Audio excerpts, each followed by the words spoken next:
اعوذ باللہ من الشیطان الرجیم بسم اللہ الرحمن الرحیم۔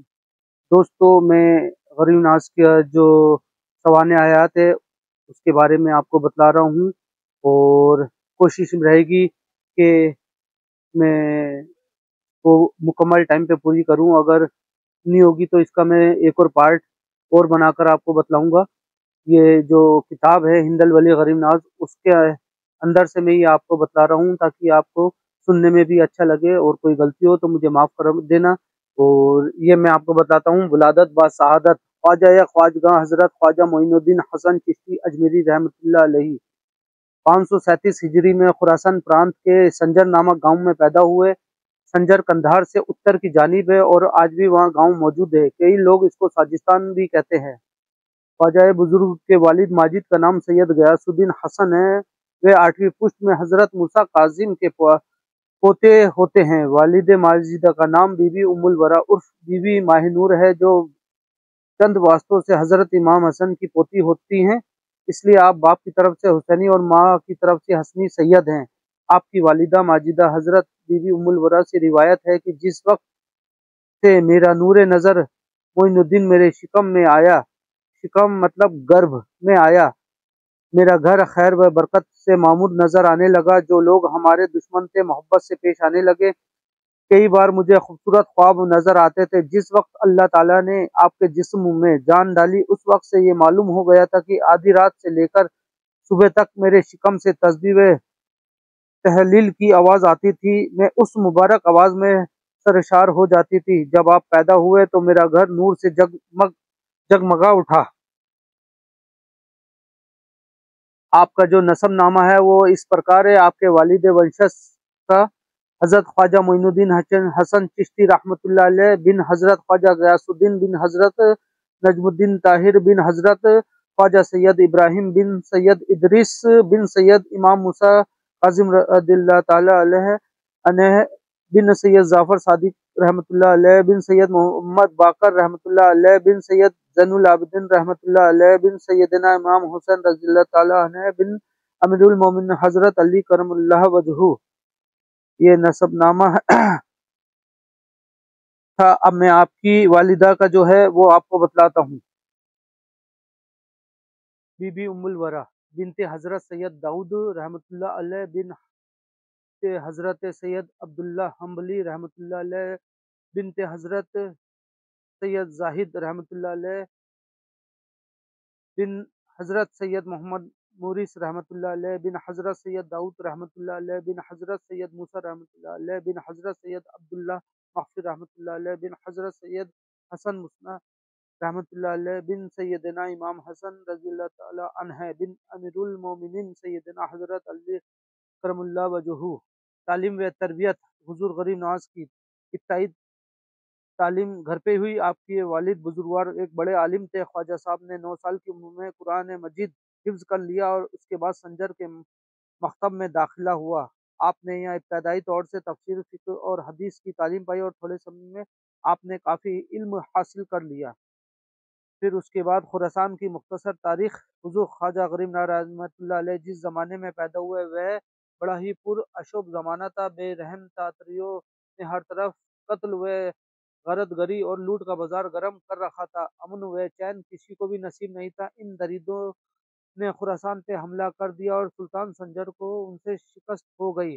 ہر طرف کر خواجہ صاحب کے داہنے مبارک مخ میں ڈال دیا۔ ہمارے خواجہ کیونکہ شروع سے ہی درویشوں کا ادب کرتے اور فقیروں سے محبت رکھتے تھے، اس لیے ابراہیم قندوزی رحمۃ اللہ کے دیے ہوئے کھلی کے ٹکڑے کو کھا گئے۔ پھر کیا تھا، آپ کا دل دنیا سے اچٹ گیا اور وہم کے سبھی پردے ہٹ گئے۔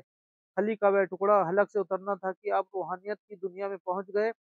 دل میں ایک جوش حیرت ہو گیا، آنکھ کھل گئی۔ جب آپ اس حالت سے باہر آئے تو آپ نے اپنے کو تنہا پایا۔ شیخ ابراہیم قندوزی رحمۃ اللہ علیہ جیسے آئے تھے ویسے ہی جدھر منہ اٹھا چل دیے۔ شیخ ابراہیم قندوزی رحمۃ اللہ علیہ تو چل دیے، لیکن ہمارے خواجہ رحمۃ اللہ علیہ نے جو جلوہ دیکھا تھا وہ آپ کی نظروں کے سامنے پھر رہا تھا، اور ایسا نہیں تھا کہ جس کو فراموش کیا جا سکتا۔ وہ بار بار اس کو دیکھنے کی خواہش کرتے۔ آپ نے ہر ممکن صبر اور تحمل سے کام لیا، مگر پھر بھی دل قابو میں نہ رہا۔ عشق کی آگ بھڑک اٹھی اور جب دیوانگی حد سے بڑھنے لگی تو آپ کی نظروں میں دنیا اور اس کی دولت حقیر نظر آنے لگی۔ چنانچہ باغ اور پون چککی کو بیچ کر اور جو کچھ نقد و سامان پاس موجود تھا رائے خدا میں فقیروں اور بیساروں کو میں بانٹ دیا اور تھوڑا سا ضروری سامان ساتھ لے کر تلاش حق میں نکل پڑے۔ علم ظاہری کی تکمیل، خدا کی یاد، کیونکہ اس علم کے بغیر ناممکن ہے، اس لیے ہمارے خواجہ نے سب سے پہلے علم حاصل کرنے کی طرف دھیان دیا تاکہ عمل میں کمی اور خرابی نہ رہے۔ آپ نے اپنے وطن کو چھوڑ دیا اور علم کی تلاش میں نکل پڑے۔ چونکہ تاتاریوں نے خراسان کے زیادہ تر دینی مدرسوں کو نشٹ کر دیا تھا، اس لیے ہمارے خواجہ کو علم کی پیاس بجھانے کے لیے دور دور کا سفر کرنا پڑا۔ کٹھن اور دشوار راستے، ندیوں اور پہاڑوں اور گھنے جنگلوں کو پار کرتے ہوئے، ہر قسم کی مصیبتوں اور تکلیفوں کو سہتے ہوئے آپ برابر سفر کرتے رہے، یہاں تک کہ بخارا کے مشہور دینی مدرسوں میں پہنچ کر اپنے فقہ، حدیث، تفسیر اور دوسرے عقلی علم کی کتابیں پڑھی اور مولانا حسام الدین بخاری رحمۃ اللہ علیہ جیسے مشہور ہستیوں اور دوسرے عالموں سے آپ نے علم حاصل کیا۔ آخر مولانا حسام الدین بخاری رحمۃ اللہ علیہ نے آپ کو دستار فضیلت عطا فرمائی اور علم دین سے اتنا ملامل کر دیا کہ آپ کی گنتی اس وقت کے مشہور عالموں میں ہونے لگی۔ پھر بھی علم کی پیاس باقی رہی اور آپ مولانا حسام الدین بخاری رحمۃ اللہ علیہ سے رخصت ہو کر سمرقند چلے گئے۔ سمرقند میں بھی دونوں دینی تعلیم کے ایک مدرسے میں پہنچ کر اور ادھک علم حاصل کیا۔ پھر تلاش حق کے لیے شیخ ابراہیم قندوزی رحمۃ اللہ علیہ نے جب سے حضرت خواجہ معین الدین چشتی رحمۃ اللہ علیہ کو عشق الہی کی جھلک دکھائی، اسی وقت سے آپ کا دل بے قرار تھا اور اب تعلیم کی ہوا نے عشق کی آگ کو بھڑکا دیا۔ اس طرح آپ نے ایک دن سمرقند کو بھی چھوڑا اور اللہ کا نام لے کر مغرب کی جانب روانہ ہو گئے۔ مغرب کی سرزمین بڑے بڑے عارفان حق کے مزاروں سے بھری پڑی تھی اور بڑے بڑے خدا رسیدہ بزرگ اس سرزمین پر موجود تھے، جہاں قدم قدم پر فیض کے دریا جاری تھے۔ سمرقند سے ایک راستہ دکشن کی طرف بلخ کو جاتا ہے، آپ اسی راستے پر کامل پیر کی تلاش میں چل پڑے، مگر اس تمام سفر میں کوئی پیر کامل نہ ملا اور آپ برابر چلتے رہے جیسے کوئی غیبی کشش آپ کو کھینچتے لیے جا رہی ہو۔ نیشاپور سے کچھ بھی دور چلے تھے کہ قصبہ ہارون میں پہنچ گئے۔ خواجہ صاحب رحمۃ اللہ علیہ پیر کامل کی خدمت میں۔ قصبہ ہارون ایک چھوٹا سا قصبہ تھا، لیکن شان خداوندی تو دیکھو کہ اس چھوٹے سے قصبے پہ اللہ تعالیٰ کی رحمت برس رہی تھی۔ یعنی ان دنوں وہاں حضرت خواجہ شیخ عثمان ہارونی رحمۃ اللہ علیہ جلوہ افروز تھے اور ان کی وجہ سے تمام قصبہ خیر و برکت سے معمور تھا۔ حضرت شیخ خواجہ عثمان ہارونی رحمۃ اللہ علیہ مہن اولیاؤں میں سے تھے اور آپ کے فیض و برکت کی چرچا دور دور تک پھیلی ہوئی تھی۔ حاجت مند اور اللہ کے چاہنے والے اپنے مریدوں کی جھولیاں بھر بھر کر لے جاتے تھے۔ حضور خواجہ غریب نواز رحمۃ اللہ علیہ کے عشق کا جذبہ آخرکار آپ کو منزل پر لے گیا، یعنی آپ قصبہ ہارون میں داخل ہو گئے۔ اس وقت آپ کی خوشی کا انتہا نہ رہی، کیونکہ آپ نے اب چشمہ آب بقا کو پا لیا تھا، یعنی پیر کامل کو پا لیا تھا۔ ہمارے خواجہ رحمت اللہ علیہ دور سے سفر کرتے ہوئے ہارون پہنچے تھے، اس لیے آپ کا جسم مبارک گرد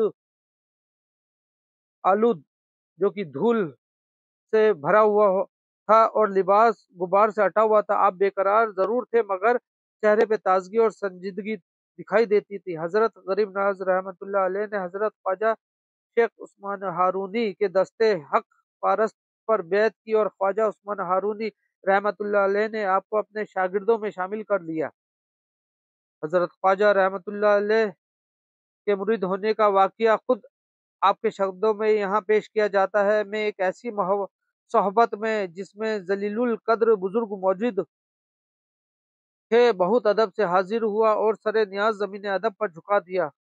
حضور نے حکم فرمایا 2 رکعت نماز ادا کرو۔ میں نے حکم کا پالن کیا، پھر حکم ہوا قبلہ رخ بیٹھ جاؤ۔ میں ادب سے قبلہ رخ بیٹھ گیا، پھر ارشاد فرمایا سورہ بقرہ کی تلاوت کرو۔